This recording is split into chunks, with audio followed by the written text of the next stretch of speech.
Morning, Mr. Sampson. Good morning, Your Honor. How are you? Well, good. We're just waiting for your client to connect. Okay. We just did another practice run about 10 minutes ago, so it should be, there we go. If you can hear me, Mr. Butterworth, click on the audio. Otherwise, you're good. How about now? There we go. Okay. Mr. Butterworth, can you hear me? Yes, I can. All right, very good.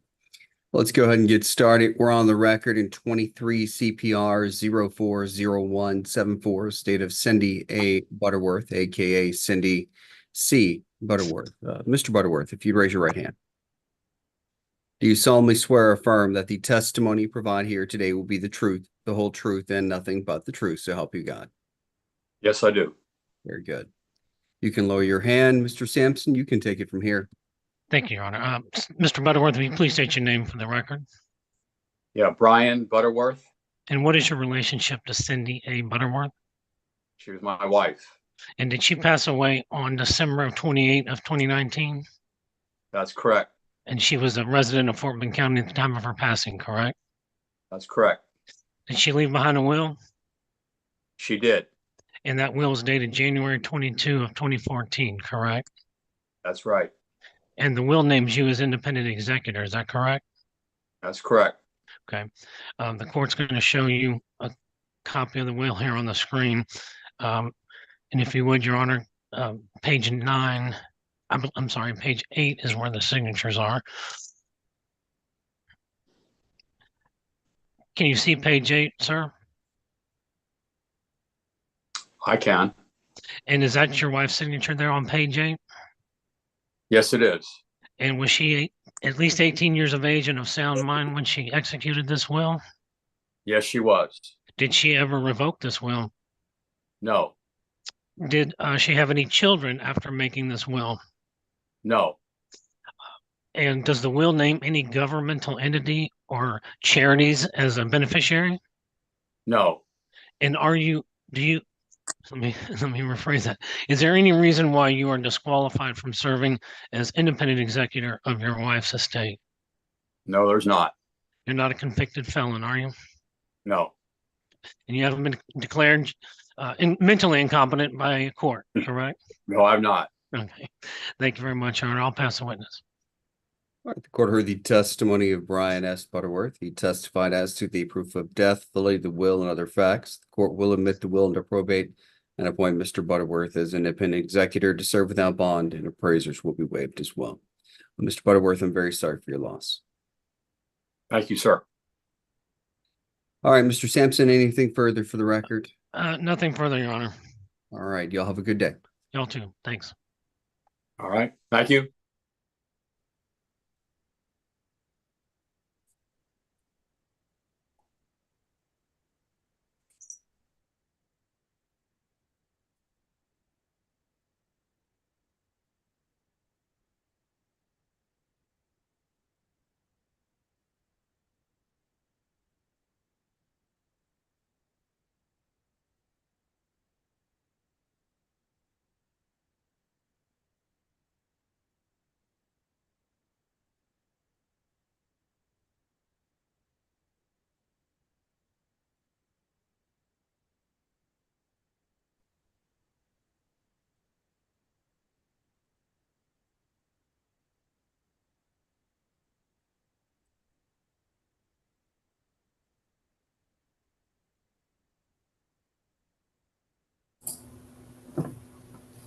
Everybody hear me?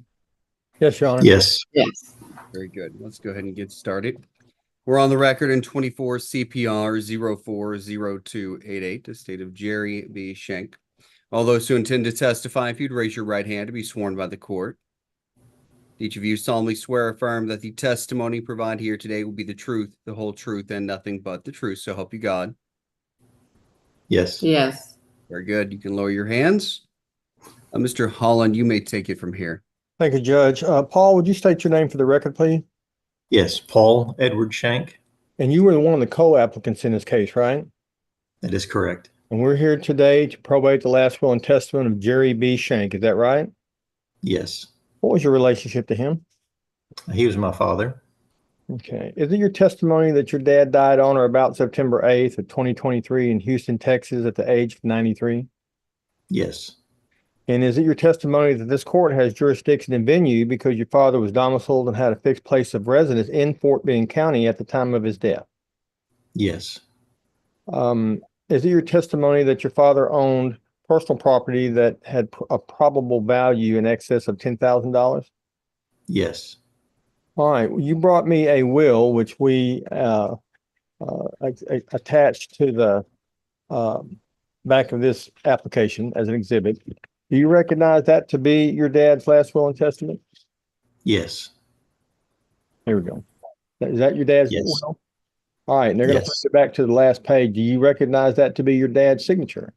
Yes. Your Honor, we're going to ask the court to take judicial notice that you have the original in your possession.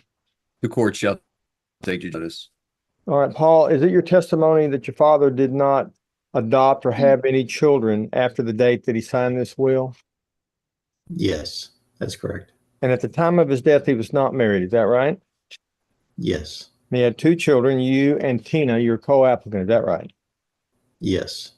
Is it your testimony that neither the state of Texas nor any governmental agency nor any charitable organization is named as a devisee in the will of your dad? Yes. And in his will, he named both you and your sister Tina to serve as co-independent executors without bond. And you have agreed to do so? Yes. All right. Is there any reason why you would be disqualified from serving? No. Have you ever been convicted of a felony? No. Is it your testimony that you're asking this judge to admit this will to probate, to waive the necessity of appraisers, and to issue letters testamentary? Yes. And this is not a taxable estate, is that right? Correct. Yes. Your Honor, I'd like to bring my second witness. Tina, would you state your name for the court? Tina Marie Shank. And you were also listed as a co-applicant in this matter, is that correct? Yes. And Jerry B. Shank was your father, right? Yes. Now, did you hear all the questions that I asked your brother? Yes. If I asked I those did. exact same questions to you, would your answers be exactly the same? Yes. That's all I have, Your Honor. I'll pass the witness. All right, the court heard the testimony of Paul Edward Shank and Tina Shank. They testified as to the proof of death, voting the will, and other facts. The court will admit the will into probate and appoint both Paul and Tina Shank as independent executors and executrix to serve without bond, and appraisers will be waived. I'm very sorry for y'all's loss. Thank you. May we be excused, Your Honor? Yes, Mr. Holland, you may. Y'all have a good day. Thank you. You too. Thank you.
Morning, Your Honor. Morning.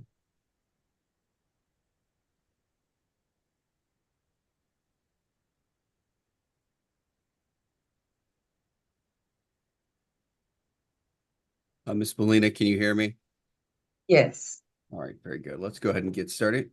We're on the record in 23 CPR 040232, estate of Raul Bernardo Balina. Ms. Balina, if you'd raise your right hand. Do you solemnly swear or affirm that the testimony you provide here today will be the truth, the whole truth, and nothing but the truth? So help you God. I do. Very good. You can lower your hand. Mr. Nguyen, you may proceed. Thank you, Your Honor. Hi, Ms. Bellina. This is Tom Nguyen. How are you doing? Good, thank you. Great. Could you please state your full name for the court? Eva Margarita Ballina. And were you well acquainted with the decedent Raul Bernardo Bellina? Yes, What was your relation with Mr. Bellina? he was my husband. I'm sorry for your loss, ma'am. Did Mr. Bellina pass away on February 21st, 2020 at the age of 82? Yes. Yes. And so that means that it's been less than 4 years since the time of his passing and when we filed this application. Is that correct? Yes, correct. Okay. And was Mr. Berlina a resident of Fort Bend County at the time of his passing? Yes. Okay, wonderful. Your Honor, would you rather me show the will on I screen? can do it. I can do it. It's up. Great. So, Ms. Bellina, this is the original will that we filed with the court. It's been apostilled, and then we also filed a translation with the court. Do you recognize this as the document, the original will with Ms. Bellina? Yes. Okay. Yes. And to the best of your knowledge, did the decedent ever revoke this will? No. And this will was admitted into the Honduran court. Is that correct? Yes. And the Honduran court appointed you as the executor. Is that correct? Yes. So we've also filed the apostilled translation of this will with the court. Is that correct? Yes. Okay. Your Honor, I'd ask the court to take judicial notice of the apostilled documents and the original will on file. The court shall take judicial notice. Thank you, Your Honor.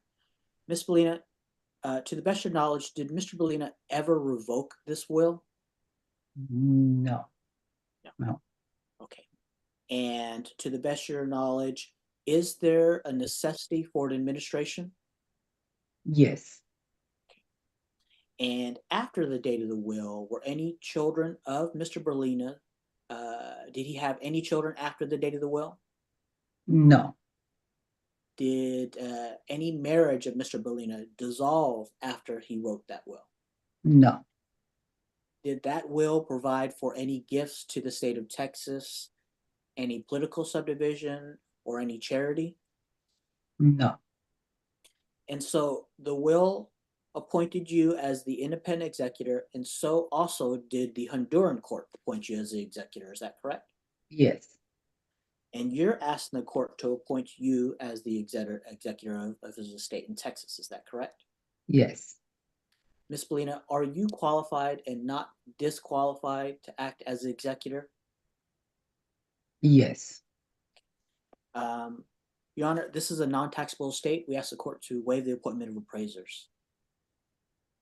All right, the court heard the testimony of Eva Margarita Balina. She testified as to the proof of death, validity of the will, the foreign will, I should say, and other facts. The court will admit the foreign will into probate, issue ancillary letters, and appoint Eva Margarita Balina as independent executrix to serve without bond, and appraisers will be waived as well. Ms. Balina, I'm sorry for your loss. Thank you. Mr. Thank Nguyen, you. anything else? No, Your Honor. Nice to see you, and I'll see you Wednesday at the ends of court. Very good. See you then. Y'all have a good day. Thanks, you too.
Annie.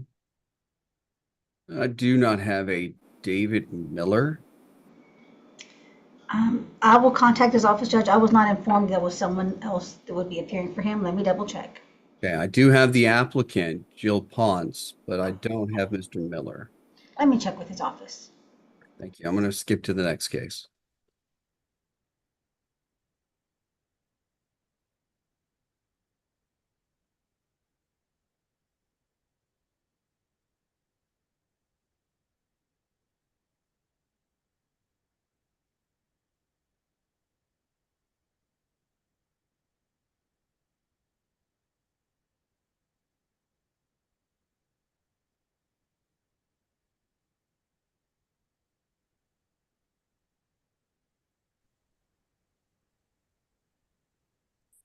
Good morning, Your Honor. Morning.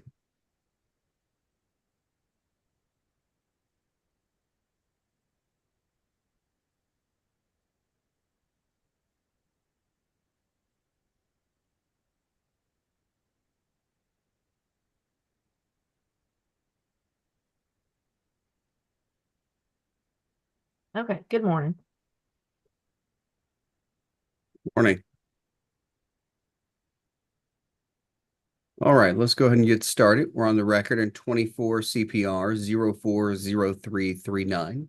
The state of Decime Garner. All those who intend to testify, if you'd raise your right hand to be sworn by the court.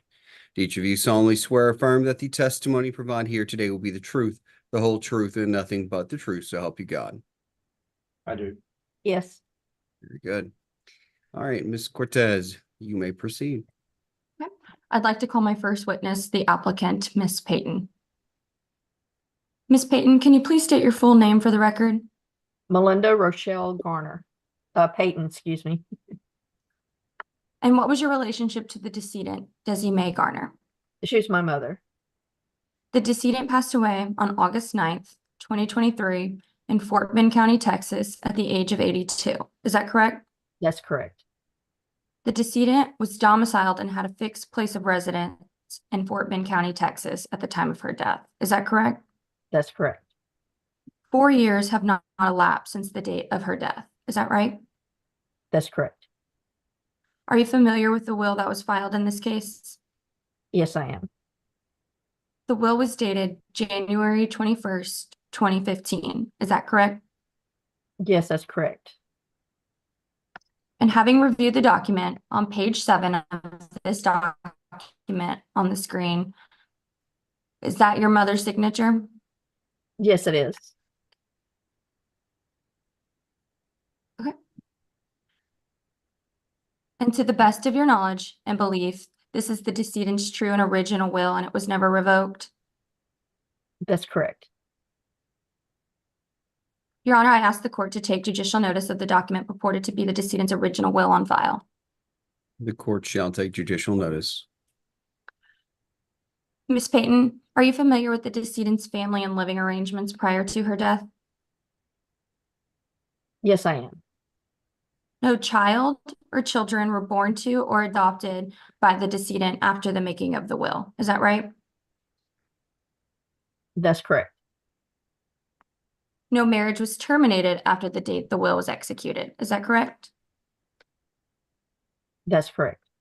The decedent did not have any unpaid debts at the time of her passing. Is that right? That's correct. To the best of your knowledge and belief, the decedent did not apply for or receive Medicaid benefits on or after March 1st, 2005. That's correct. It is your belief that there is no need for a formal administration of this estate. Is that correct? That's correct. You have filed an application to probate the decedent's will and are asking the court to admit the will to probate as a muniment of title only. Is that correct? That's correct. Your Honor, I ask the court to admit the will of Desi Mae Garner as a muniment of title only. I also have another witness here for I the was about to say, are we going to call another witness? Yes. Proceed. I'd like to call my next witness, Mr. Payton. Mr. Payton, can you please state your full name for the record? Thomas Jean Payton. And what was your relationship to the decedent, Desi Mae Garner? I was her son-in-law. The decedent passed away on August 9th, 2023 in Fort Bend County, Texas at the age of 82. Is that correct? Yes, The decedent was domiciled and had a fixed place of residence in Fort Bend County at the time of her death. Is that correct? yes, And 4 years have not elapsed since the date of her passing. Is that right? correct. Are you familiar with the will that was filed in this case? Yes, The will is dated January 21st, 2015. Is that correct? yes, To the best of your knowledge and belief, this document is the decedent's true and original will and it was never revoked. correct. The decedent created a codicil to the January 21st, 2015 will, and the codicil is dated on March 5th, 2022. Is that correct? Yes, Did the decedent ask you to sign the document purported to be the codicil? yes, Did you sign the document in the presence of the decedent? yes, Did you personally witness the decedent sign the codicil? yes, Did the decedent appear to be of sound mind and body at the time she signed the codicil? yes, Did the decedent ask you and the other witness, Melinda Payton, to sign as witnesses to the execution of the codicil? yes, I believe so, yes.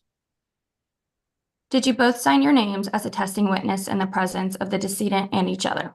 Yes, Is it your testimony that the signature on the codicil that is before the court is the decedent's signature? yes, yes, Is that your signature on the decedent's codicil? yes, it is. Do you have any interest in the decedent's estate? No, Has anyone promised you anything in exchange for your testimony here today? no, Okay, thank you. I have no further questions. thank you. All right, the Your court. Honor, Yes, go ahead. I was just going to say, Your Honor, I ask that the court admit the will to probate as a muniment of title only and admit the codicil to probate as well. All right, the court heard the testimony of Melinda Payton and Thomas Payton. They testified as to the proof of death, validity of the will and codicil presented to the court. The court will admit the will and codicil into probate as a muniment of title only, and the necessity of filing an affidavit of fulfillment of terms is waived in this matter as well. Anything further for the record? I have nothing further, Your Honor. All right, you'll have a good day. Thank you, you too.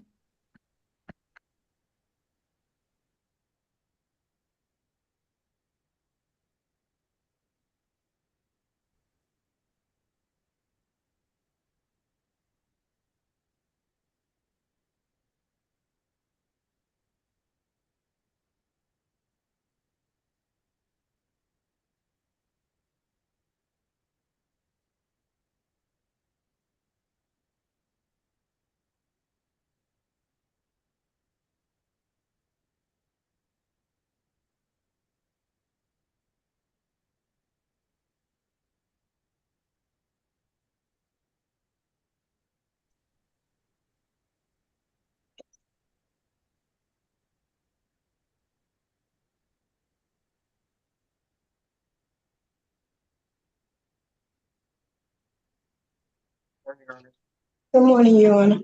Good morning. Can everybody hear me? Yes. Yes. Perfect.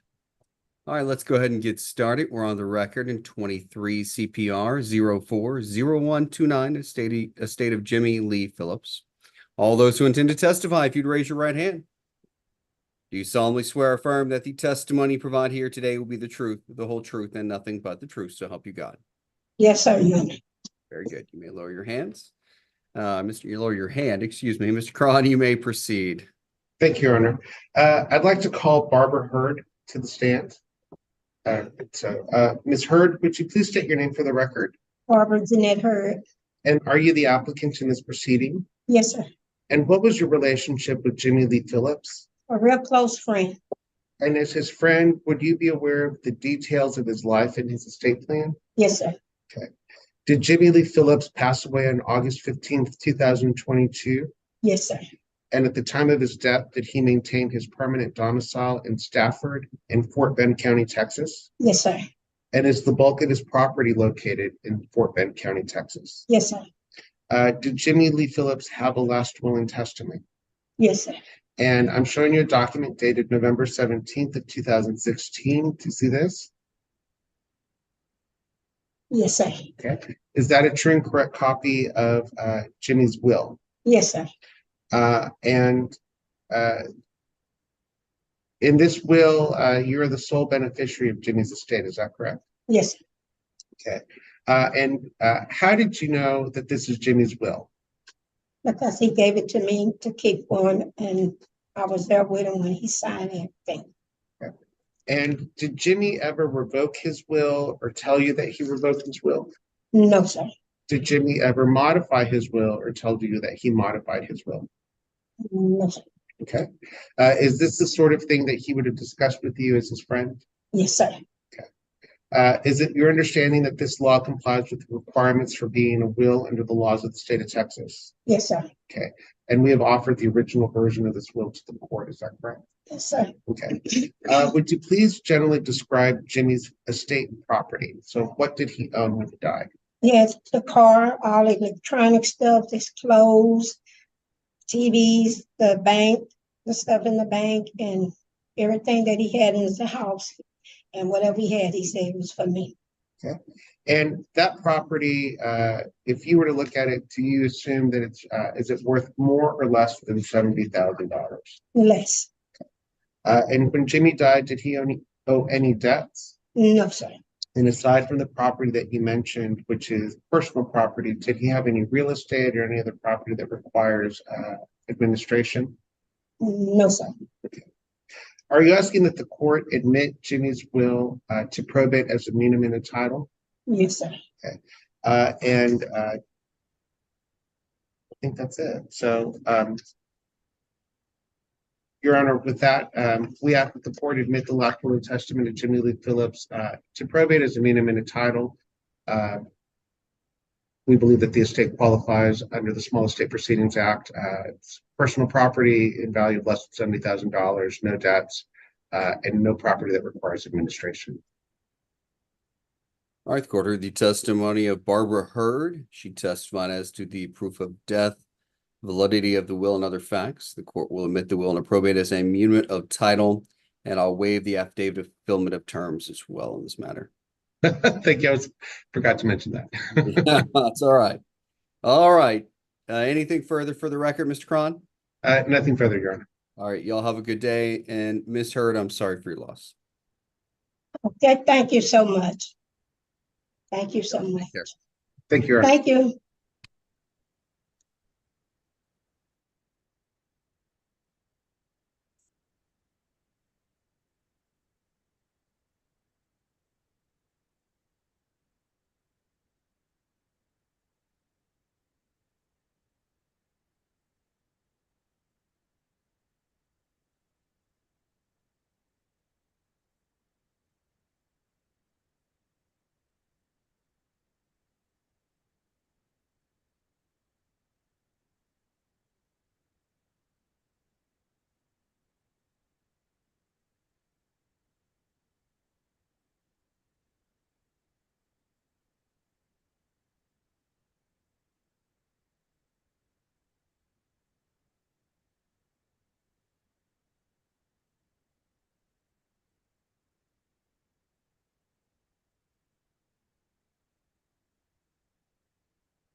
Can everybody hear me? Yes, Your Honor.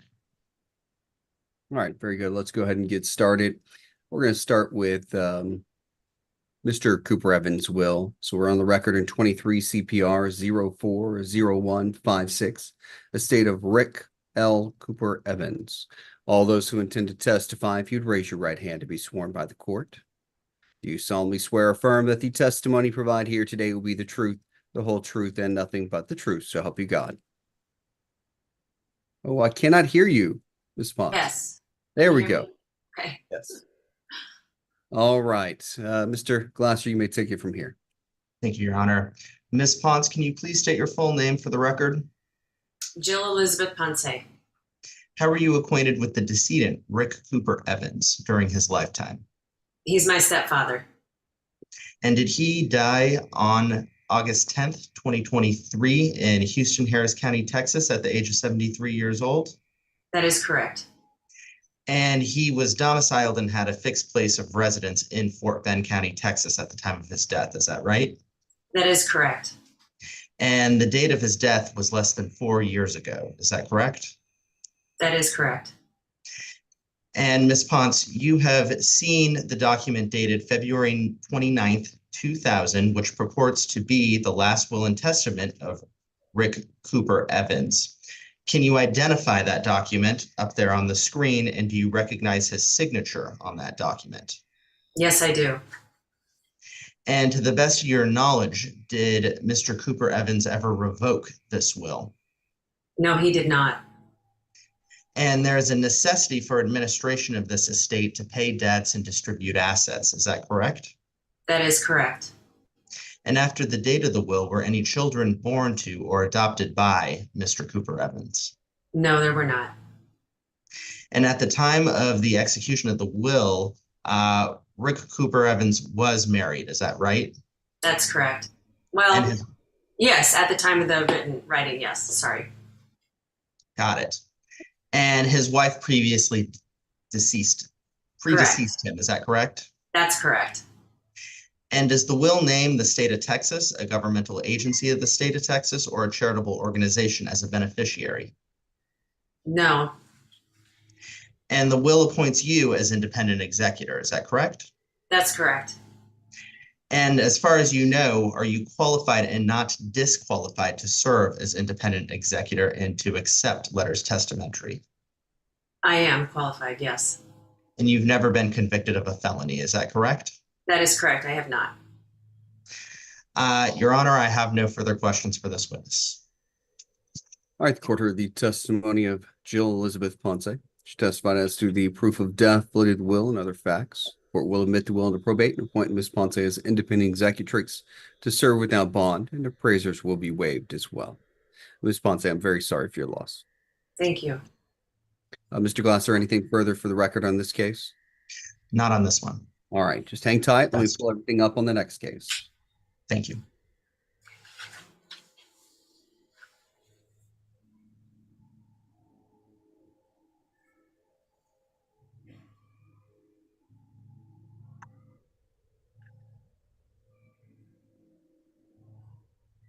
Okay, we're on the record in 23 CPR 040158, estate of Gail D. Cooper Evans. Ms. Ponce, you are still under oath. Mr. Glasser, you may proceed. Ms. Ponce, can you please once again state your name for the record? Jill Elizabeth Ponce. How were you acquainted with the decedent, Gail Cooper Evans, during her lifetime? She was my mother.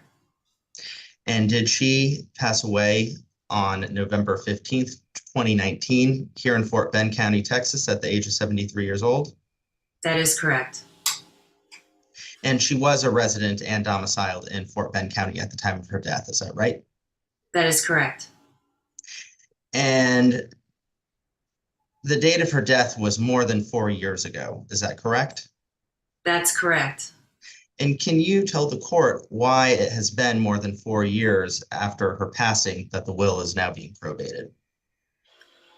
Because I don't think my father knew that he needed to probate the will, and I had no idea.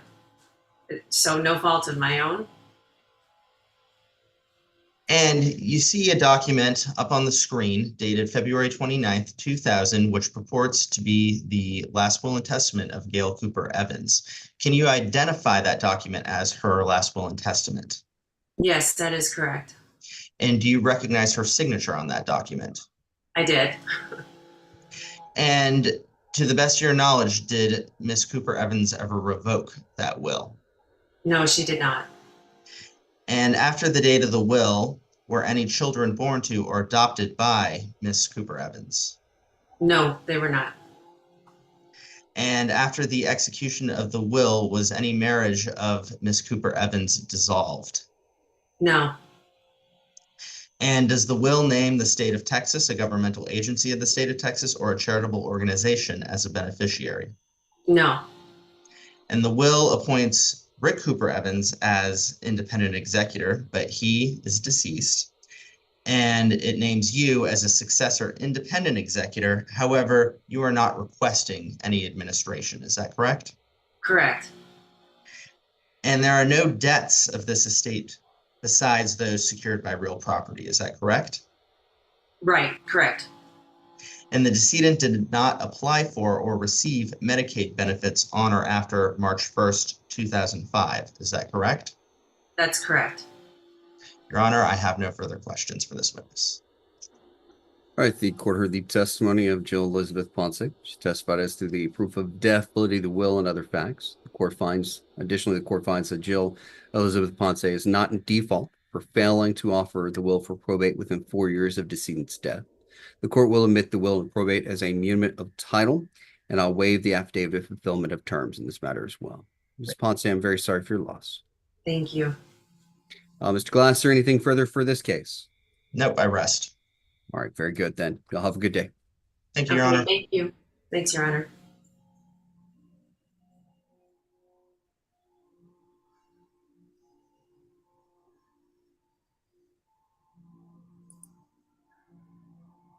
Where do I sign out at? I'll pull you out of there. Okay.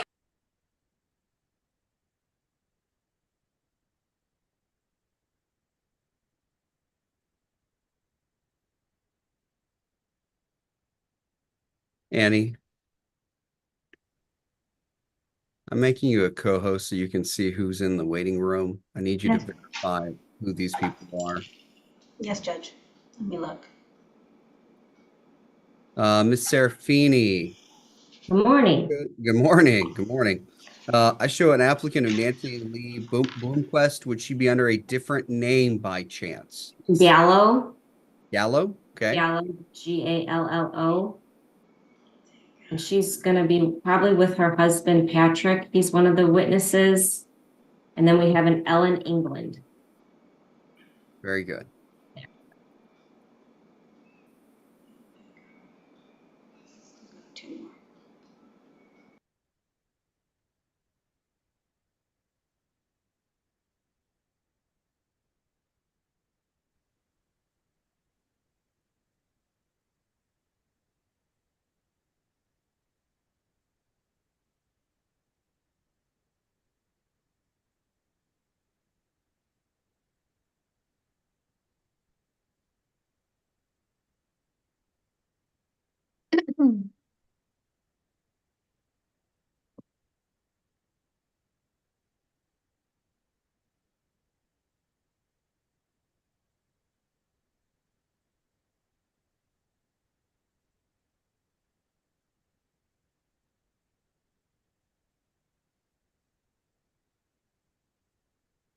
I can get everybody to start their video. There we go. Now, if you would unmute yourself so we can get you all sworn in. There we are. Very good. All right. We're on the record in 23 CPR 040218, estate of Phyllis L. Bloomquist, aka Phyllis Marion Bloomquist. All those who intend to testify, if you'd raise your right hand to be sworn by the court. Each of you solemnly swear or affirm that the testimony you provide here today will be the truth, the whole truth, and nothing but the truth. So help you God. I do. Very good. Y'all may lower your hands. Ms. Serafini, you may get us started. Okay, I will start with Patrick. Patrick, Okay. can you please state your name for the court? Patrick Gallo. Here in my And how did you know the decedent Phyllis? she's my mother-in-law. And how many years did you know her? Wow. Or at least since when? When did you first meet her? 1990, even before, a little bit before 1990. Yeah. Okay.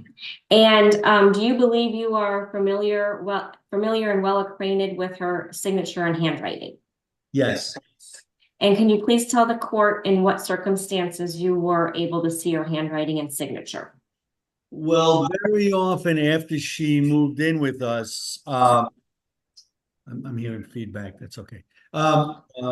She would help us with groceries or food or something for the Can I stop you animals there? we have, the pets. Mr. Gallo, hold on Yeah. 1 second. Are you and Nancy in the same room or close to each Yeah, other? that's the problem. That's She's the problem. moving. Yeah. She's leaving. So we'll get that fixed. There we go. That's All much right. better. Okay. Yeah. All right. Why don't we start over with that question? I just want to make sure we get an accurate record. Okay. Thanks.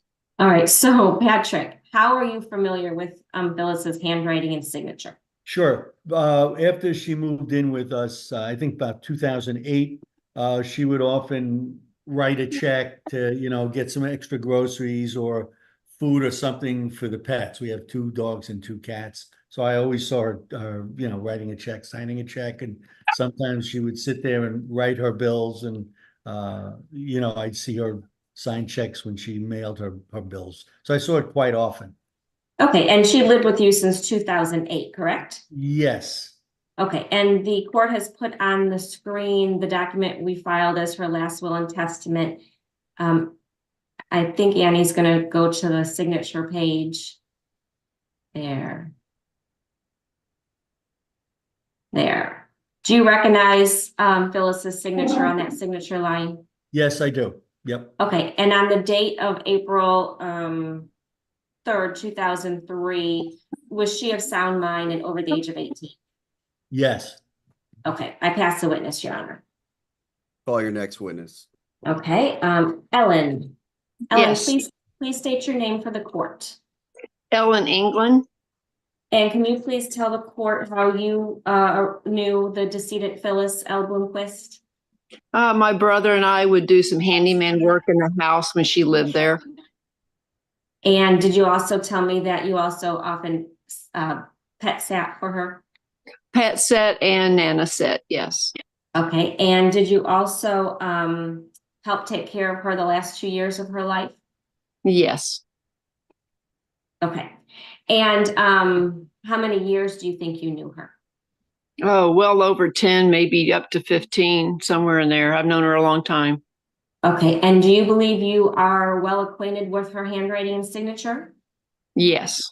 And can you please tell the court some examples of when you did see her handwriting and signature? When she'd be cooking and make her grocery list of something missing, and then when she would give me a check for our handyman service.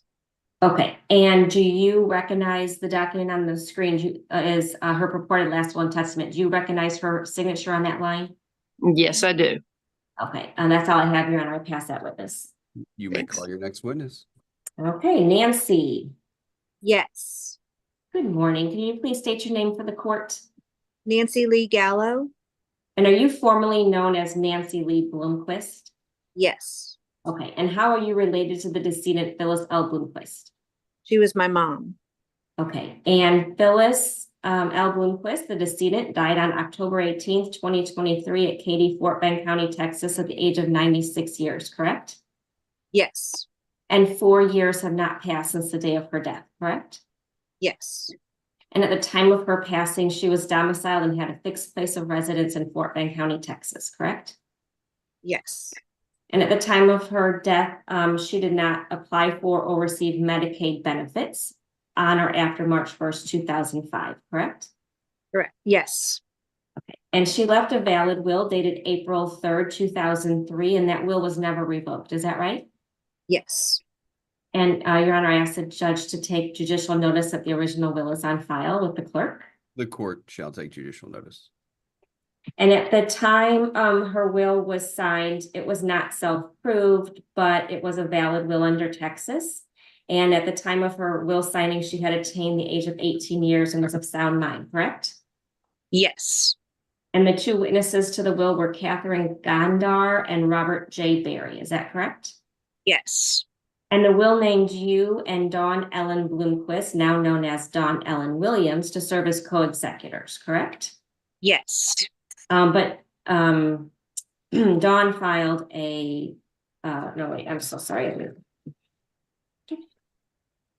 Yep, we're good. Okay. And no children were born to or adopted by the decedent after the will was made, correct? Yes. And no marriage of the decedent was ever dissolved after the will was made, correct? Yes. There's not a state, a governmental agency of the state, nor charitable organization in the will named as a devisee, correct? Yes.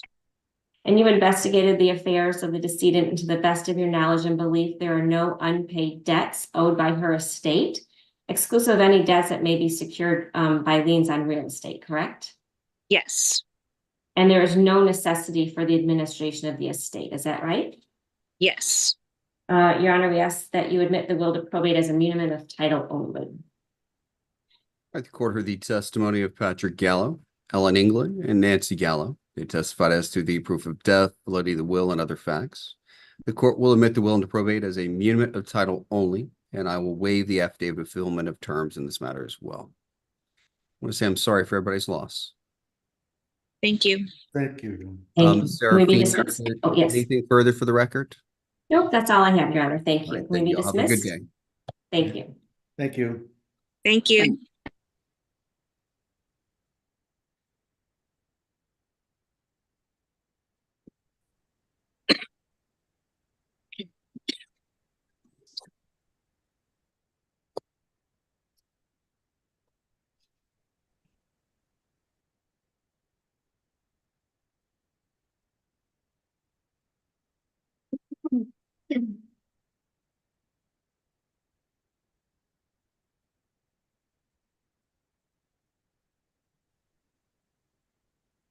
Morning, Judge. Good morning. Morning, Judge. Good morning. How's everybody today? Good, and you? Very good. For a Monday, very good. Yes, would love to hear more about cats and dogs and signatures. Okay. We'll keep that out from ours, I promise. Okay. All right. Well, let's get started then. We're on the record in 23 CPR 039705, guardianship of Joshua Candido Herrera. All those who intend to testify, if you would raise your right hand to be sworn by the court. Each of you solemnly swear or affirm that the testimony provided here today will be the truth, the whole truth, and nothing but the truth. So help you God. Yes. Okay, very good. All right. Mr. Junker, why don't you get us started for today? Your Honor, we are here in the guardianship of Joshua Herrera. I will call my first witness, Renee Jacobs. Renee, could you tell the judge, what's your relation to Joshua? He's my son. And he's 37 years old. Correct. Born June 6, 1986, and lives here in Fort Bend County, correct? Yes, he lives with me. Now, Joshua has a little bit of a unique situation. Could you tell Judge a little bit about him and his mental condition? Josh has schizophrenia. And well, tell us just a little bit about his, particularly what happens when the medications. Okay, when his medication is not working, he needs to go in and have it adjusted.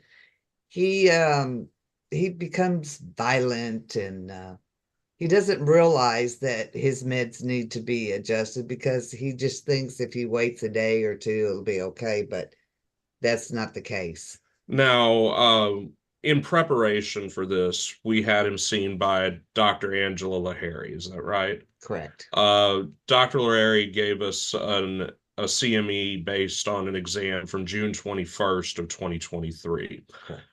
Just reviewing a little bit, Your Honor, we'd ask the court take judicial notice that the CME is on file. The court shall take judicial notice. And now, reviewing that a little bit, she found that he's partially incapacitated, correct? Correct. There's a lot of stuff that he can do on his own, correct? Correct.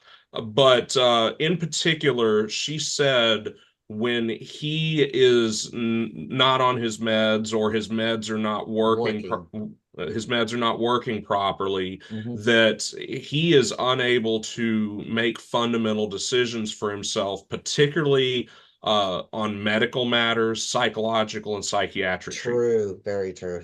Okay, so that's why we're here seeking the guardianship today. Yes. In fact, in addition to this, he's had some legal troubles that Correct. The that stems from him not being his medicine not working, or him not being on it. Right, and the district attorney's office is strongly requesting a guardianship, aren't they? Yes. Because alternatives to guardianship, like medical powers of attorney, they don't work in this case, do they? No. We were talking again this. We're on the record here, so she's got to get what I say and what you say. So let me finish my questions before you answer on stuff.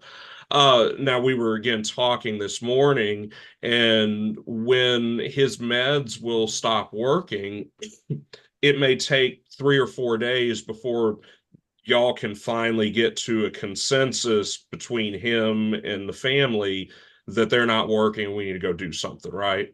Correct. And then when you're trying to go and speak with a medical provider about things, they'll say, well, no, he's of age, we need to talk to him.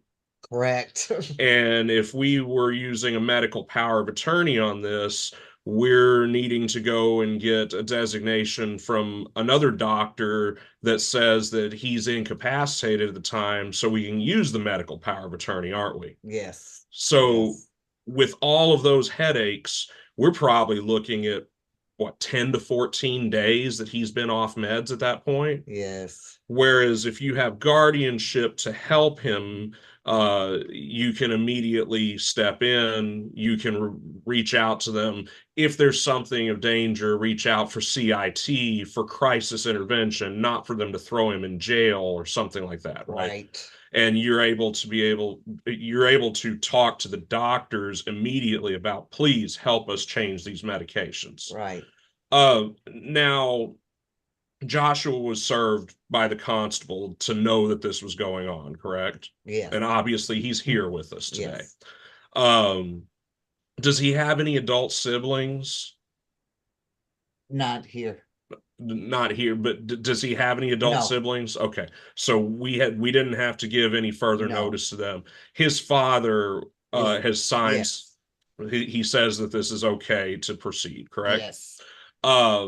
Now, you went through and did the guardianship training, correct? Yes. You understand that your responsibilities are to advocate for him and protect him. You're not doing this to control him, right? Right. We've registered you with the Judicial Commission. Your background check has come back clear as far as we know. Is there any reason you'd be disqualified from serving as his guardian? No. And in fact, you're one of the most qualified, if not the most qualified person on the planet to serve as his guardian right now, aren't you? Yes. Joshua because of this condition, hasn't held a job that's allowed him to have any money, have an estate that we need to worry about, right? Right. So at this point, we're just asking for a guardianship of his person. Yes. Now, most importantly here, because our hope is that over the years, or over a year or two, maybe longer, we can get this medication situation settled to where these lapses don't happen like they currently do, right? Right. So you understand you're going to be under the court's supervision right now, and you're going to be responsible for letting the court know, both in the annual report that you must file every year, to let the judge know how he's doing, but also if there is any changes, if we get to a point where everything is okay to start giving him these rights back, your responsibility as guardian is to let the judge know as quick as possible, hey, we got to change this. He's ready to go. He can have these rights back. And you're prepared to do that, right? Yes. All right, I'll pass the witness, Your Honor. Ms. Klazowski. Thank you, Judge. Hello, Ms. Jacobs. Hi. Hi, you remember talking to me about your duties and responsibilities as a guardian for your son? Yes, ma'am. And now we're establishing a limited guardianship, is that correct? Correct. So he will retain his rights to to make decisions regarding his residence and regarding marriage. And he will be able to continue to vote, and he'll be able to continue to operate a motor vehicle. Is that correct? Yes. Okay. And you understand, as your attorney was asking you, that you will need to file an annual report with the court. Yes. Okay. I pass the witness, Judge. Judge, if I could redirect for a second. You can. Okay, Renee, I just want to talk about that for a second. We've discussed about his ability to make decisions on where he lives. And you're not concerned that he's going to pick up and go somewhere No. else. That we don't need to restrict that. Really, the biggest thing we're looking at restricting right now is his ability to make decisions on what his medications are. Is that right? That's right. Okay. I'll pass the witness, Your Honor. No Ms. further questions, Judge. Okay. And Your Honor, if I may call Joshua himself. Well, I have a question real quick. I see in the order that we're wanting to retain his right to manage a bank account with funds in the amount not to exceed $300. Where are these funds coming from? He works for me. I have my own business and he works part-time. He goes with me to the office a few days a week, or at home. He helps me with the paperwork. He works for us. He's employed with us.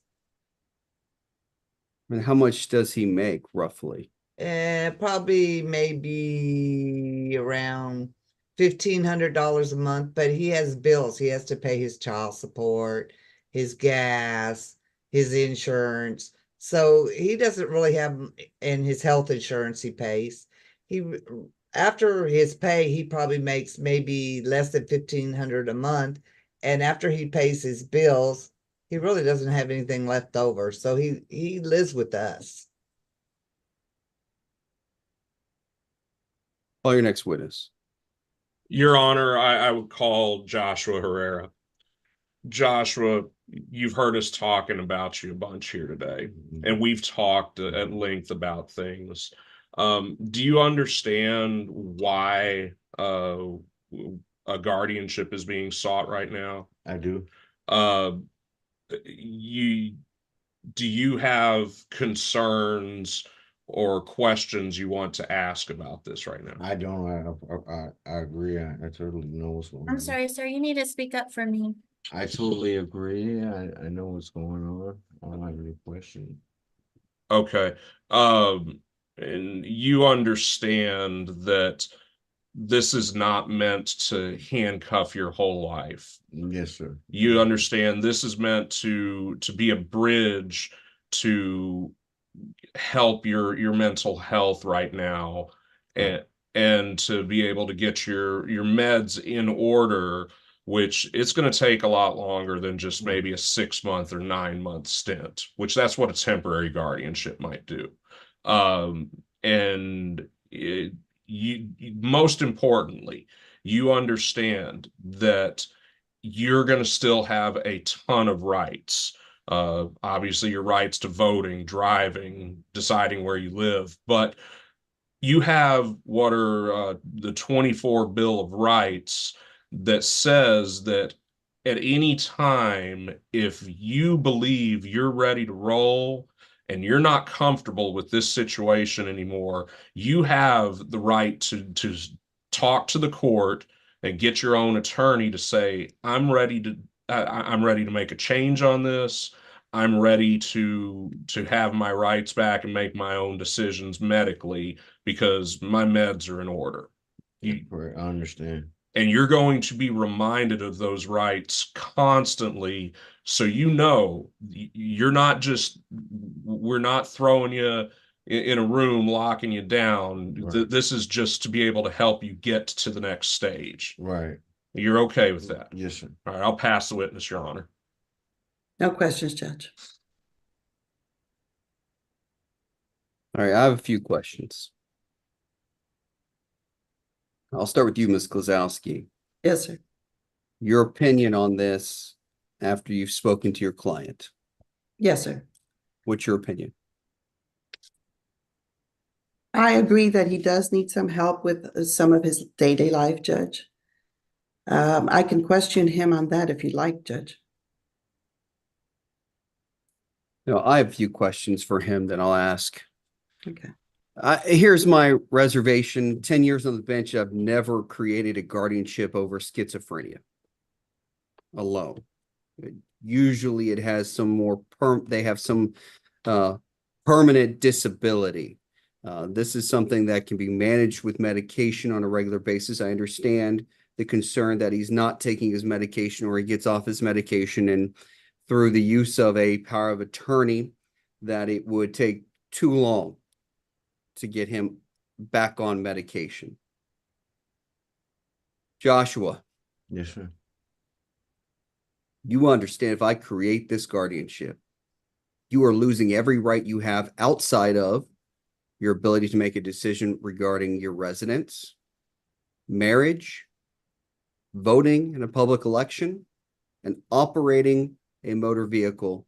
And of course, you'll be able to manage a bank account with up to $300, and that's it. I agree. You're losing every right.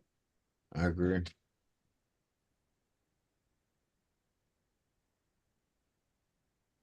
Why are you willing to give up all of these rights? I want to know. Because I feel more comfortable with my mom stepping in and just being there for me, and I feel more comfortable around her making, decision whether she can take me to the clinic if I have an episode, if I feel like people are chasing me. I can trust her. I trust her a lot, and I work for a company, and she provides the household, and she's like my guardian. She helps me out a lot. You don't feel you have the ability that you can take yourself to the clinic yourself? You can make decisions on medication? Sometimes I can't make decisions. Sometimes you can't. And that's when you're having an episode. Yes, sir. But you are typically treated for that episode, correct? I'm treated. Yeah. And then after the treatment, you have the ability to make those decisions and ability to transport yourself and understand what you're doing after the fact, correct? Not exactly. It takes time for the medication to work. I understand it takes time, but after the treatment is successful, you are brought back to essentially a baseline normal self for you, correct? Correct. Up until episode happens again or whatever, Yeah. Now, I have a question. There was a comment about child support. Do you have children? I have one kid. You have one? Uh-huh. It was not, I noticed in the application that it didn't state, it stated no children. So you have a child. How old's your child? He is 13. Your Honor, I believe we have an amendment in there. Yeah. Let me look at that.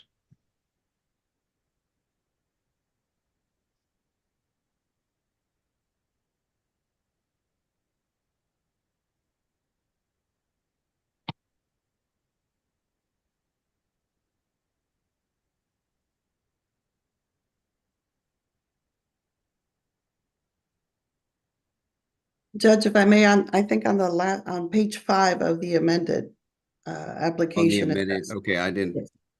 All right. The child resides in Oklahoma.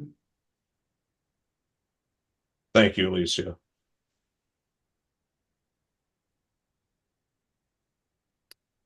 And again, if I may, Judge, I think one of the problems the family was having was communicating with Joshua's doctors. Since he's an adult, they were not able to communicate with his medical That's right. personnel without his consent. And if he's having an episode, he's not in a position to give consent.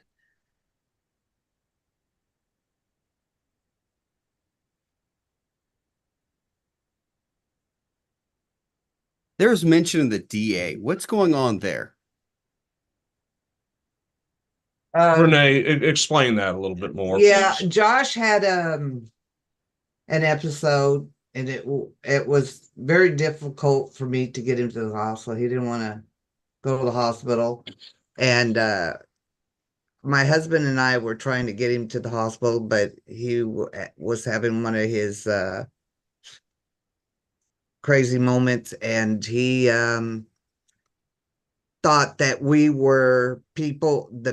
The voices he heard, they were coming from my husband and I, and he was out of control. And him and my husband got in a fight because we were trying to get him to the hospital, and he didn't want to go, and he was fighting us, and he got taken to jail for it. And what he's got a pending trial. Yes, he does. And what did they say that brought you here to begin with? That they feel like since Josh is not in control of himself when he's he's always lived with us, always. And we've never really, had a lot of problems with him getting him to the hospital. But just now, lately, he sees the voices are in us. And when he's having an episode, if I don't call the police to come and pick him up, and then I'm always worried when I call them that they're going to take him to the jail instead of the hospital, because I'm afraid he's going to get violent with them. But the district attorney's office said She said she feels more comfortable if that I could take care of Josh when he's having these episodes, because Josh doesn't even remember having the fight with his stepfather. And so they've said that they're going to pursue heavier charges. Correct, unless I oversee his medicine, because this is Josh doesn't really let anybody know when his medicines are not working. I can tell because I see him getting real irritable, agitated, combative, and I tell him, "Hey, is your meds not working? Do we need to go get them adjusted or what?" And when I call his doctor, they don't want to deal with me. That I tell him, "Look, this is my son. He lives with me. He's my only child, and he needs his meds adjusted. Can we make an appointment and come in right away?"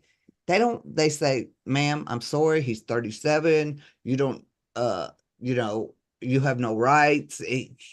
And then I have Josh, I say, "Please call." And he said, "Well, I want to wait a couple of days to see if they're going to work." But we've already waited a month and they're not working. Let's go back. And then finally, when I could talk him into it, he'll go. If I don't, then he gets real combative and he won't listen. And then it's too late. Well, what about a medical power of attorney in that situation? Because, number one, I don't see you becoming guardian is going to make a difference when it comes to him being combative when he has an episode. No. Yeah. Hold on. But a medical power of attorney would allow you to be able to speak with and schedule that appointment. Correct. But I want to be able, when I call them, they say, "Do you have, I don't want to argue with the police to take him not to jail. I want them to take him to the hospital." And Josh, and to make sure that Josh takes his medicine. That's part of the problem. He'll tell me he took it, and I know he didn't take them, or he didn't take them right. And so I help him take his medicine. I'm there every morning when he takes his medicine.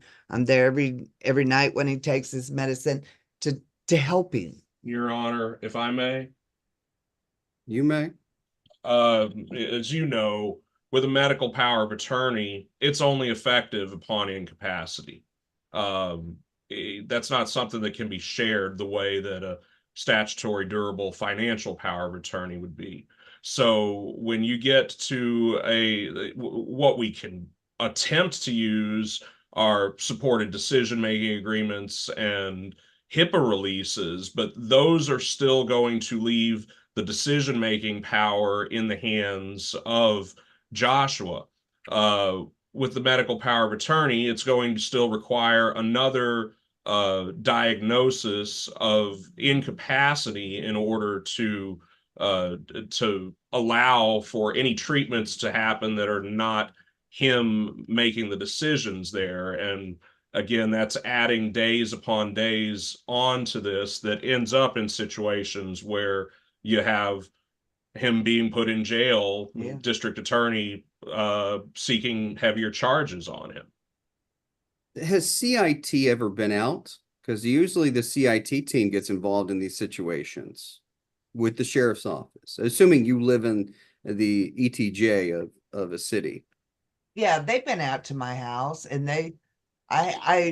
when I called when he was having an episode, I called Fort Bend because we couldn't get him to the hospital, and he was hiding in his room, and they came out and he got more combative because the police were there, I called the police and he tried to run, so when they got him, I told him, please don't take him to jail. And I showed them that what medicine he was on, he needs to go to the hospital. He needs to go to the hospital.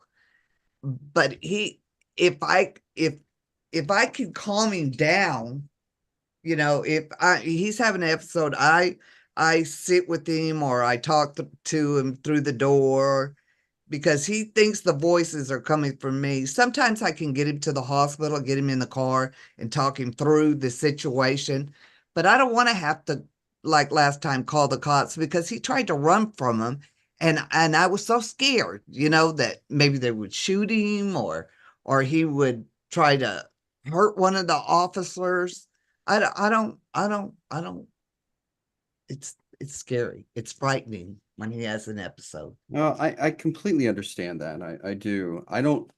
But here's what I'm getting at. I don't think the guardianship is going to change the dynamic of what takes place when he has an episode. I mean, you said you don't want to call the police, but I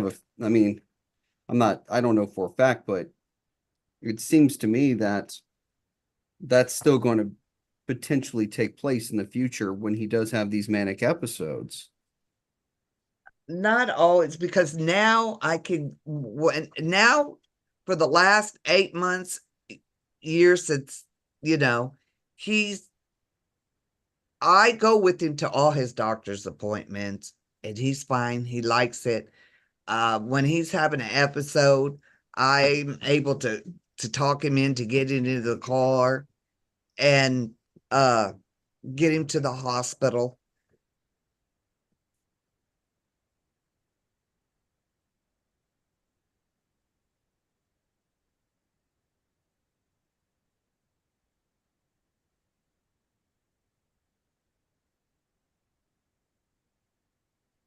Judge, apologies, my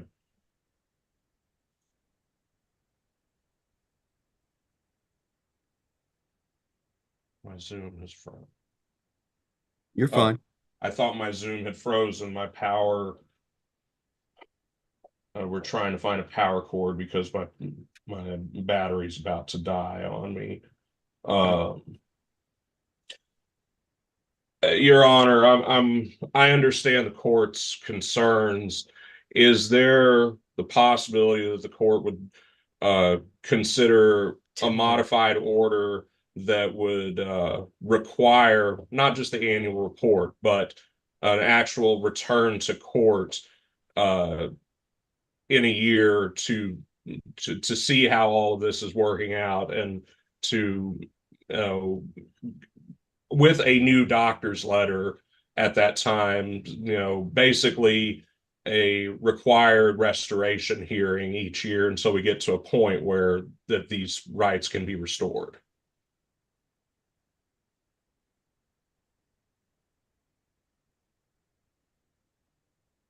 I might be willing to do that. I just, like I said, I've 10 years on the bench. I've never created a guardianship over schizophrenia alone. Because it's a treatable condition. Yeah, I understand, Judge. Unfortunately, we have an overzealous district attorney's office that seems to be one of levying much more punishment on him if this isn't in place. So if we can provide an order for you to consider, and then if you need us to come back to court for further discussion, we'd be happy to do that.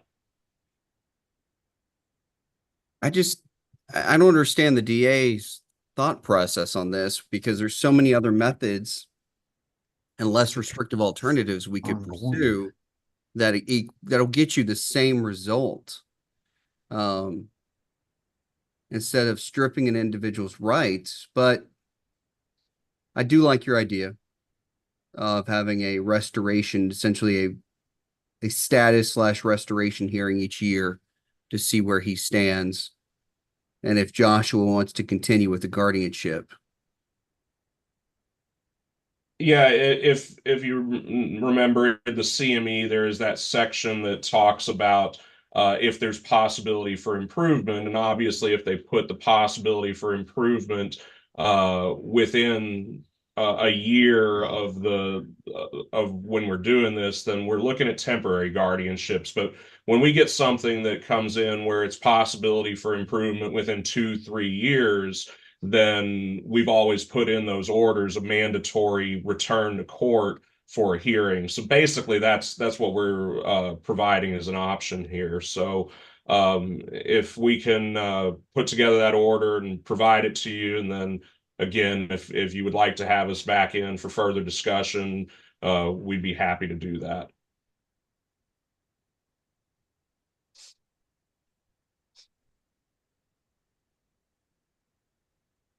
Let's do that. Send me an order that outlines that each year on the 1-year anniversary, a restoration hearing shall take place. Happy to do that, Judge. Okay. All right. May we be excused then, Your Honor? Let me go. I'm looking at some things here on this real quick. Hold on.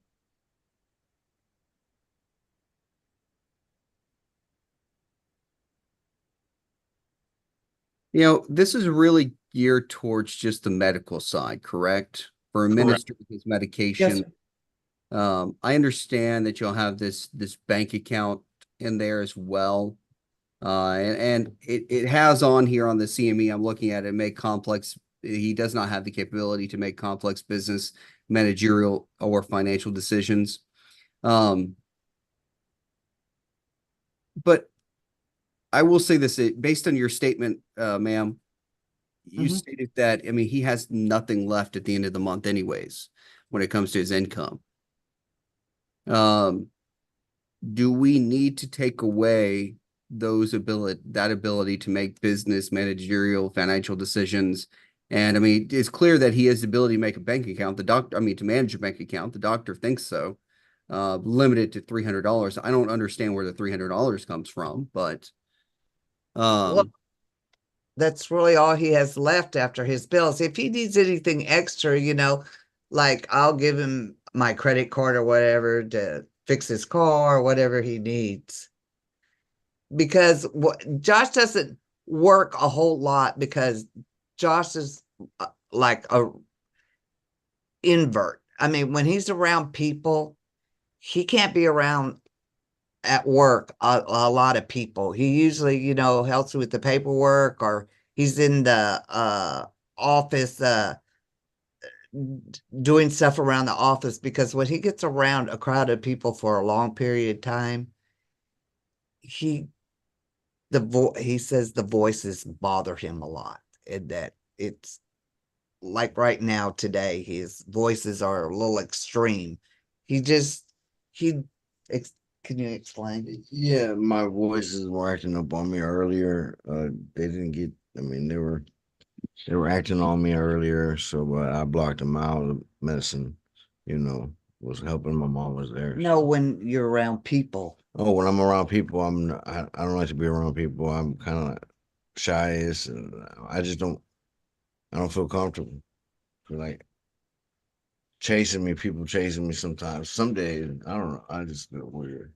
Your Honor, if I may, I see what you're getting at there as far as those restrictions and probably pulling those out of the order as well.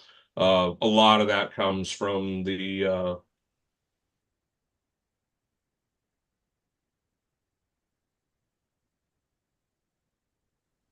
Uh-oh, I think we lost him.